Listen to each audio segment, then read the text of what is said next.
All right, we have been covering Salesforce's big Dreamforce Conference this week. Well, Yahoo Finance's editor-at-large, Brian Sozzi, sitting down with Slack CEO Stewart Butterfield and getting his take on what it's like being a leader in the tech space, the company's integration into Salesforce, and the future of work. Let's take a listen.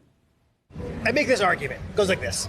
If in March of 2020, in some parallel universe, we were allowed to keep on meeting in offices, traveling for work, using conference rooms, commuting, all that stuff, but you took away the software, then every large enterprise would have just disintegrated. Like it would have ceased to exist in 24 hours.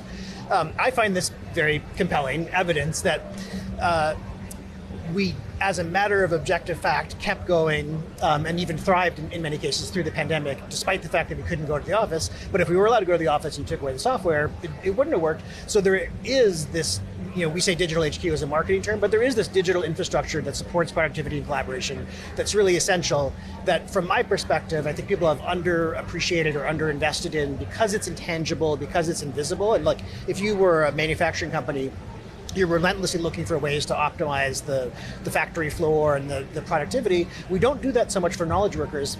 So this is a long answer to your question, but I'm just starting to see that to kind of creep into the consciousness, people realizing the possibilities to transform the way they work, to rethink organizational design, management structures, peer feedback, performance reviews, all that stuff, really leveraging the digital technology that we've kind of taken for granted. What is the evolution of Slack? So I caught the keynotes. I've talked to your chief product officers tomorrow. There seems to be a new evolution or an evolution playing out in Slack now that it's really been integrated inside of Salesforce. Yeah, I guess there's two things. One is, you just mentioned the integration into Salesforce, and it's kind of deep across the customer 360, Service Cloud, Sales Cloud, MuleSoft, Tableau, the whole thing. And obviously there's a lot of Slack customers here, there's a lot of Salesforce customers, there's a lot of people who are customers of both, but there's a lot of curiosity about the power of that integration and kind of Slack's traditional idea that we want to be a multiplier on the value of your other software. The other thread, I think, is if you imagine starting to work at a new company where they use Slack, you can scroll back through the last 6 months of conversation in your team, you have all this archive, all this history, you can search.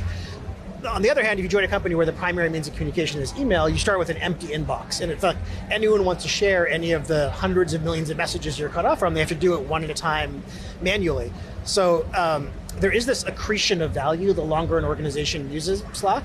But what we want to do now is look at the 30 hours a week we spend on video calls where there's not even a receipt left at the end that says that the call happened, and start to think about what can we do to facilitate the curation, collation, collection, organization of the materials that were shared, the notes that were shared, and start to think about a different way of working live that really captures some of that value, so that in my dream, in the future, a couple of years from now, you can get invited to a meeting and you're like, no, I'll just catch it after. Because right now there is no catching it after. Why are we still meeting like it's 2019? I just had somebody put something on my Google Calendar. It feels outdated. There's such a strong bias towards the status quo. And I think the other part of it is, at the extreme, there's like the Amazon 6-page memo format where you have to write no PowerPoint, write it all out. We're going to start the first 10 minutes of the meeting in silence while everyone reads. But we're human beings, so if you have, here's your two choices. Choice A is, carefully write out your thoughts and edit them for concision and clarity, and be careful to articulate, and all your arguments are in order. And then receive the written feedback of your peers and carefully read that and incorporate their thoughts. And the other one is option B, let's have a meeting for 30 minutes. This is like Brussels sprouts and broccoli and stuff, and this is like a Snickers bar. So people are always going to choose this easier path. So how can we make this path the easy, obvious, simple one? Last time I saw you was Davos, and we were just starting to get these return to offices, notably at the banks, but a lot of other companies. Does that just drive you crazy? Why are we mandating people to get their butts back in the seats in the office when we have tools like yours that we don't need to be in there? Yeah, but certainly the idea of people going back to just hundreds of thousands of square feet of desking, I sometimes say factory farm, battery chicken housing for people to sit and use their laptop by themselves with the headphones on. They're not even talking to each other. That part you could do anywhere. I mean, I think obviously there's value to getting together in person. Depends on the team and the function. But I feel like there's, in the ideal world, a rhythm where you get together. Maybe it's only once a year, maybe it's every other week. And you build up a lot of work to do. You kind of prioritize things. And then the execution mode, give people flexibility because they demand it. We've had the mandates, get back to office. And I think, outside of a handful of smaller exceptions, San Francisco's 30% still. New York is 50%. There's not significant movement coming on this front.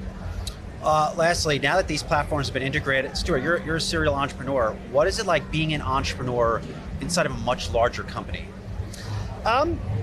It's interesting. Obviously, there's a lot more inertia. I don't mean that in a critical. I guess there's a lot more momentum, let's say.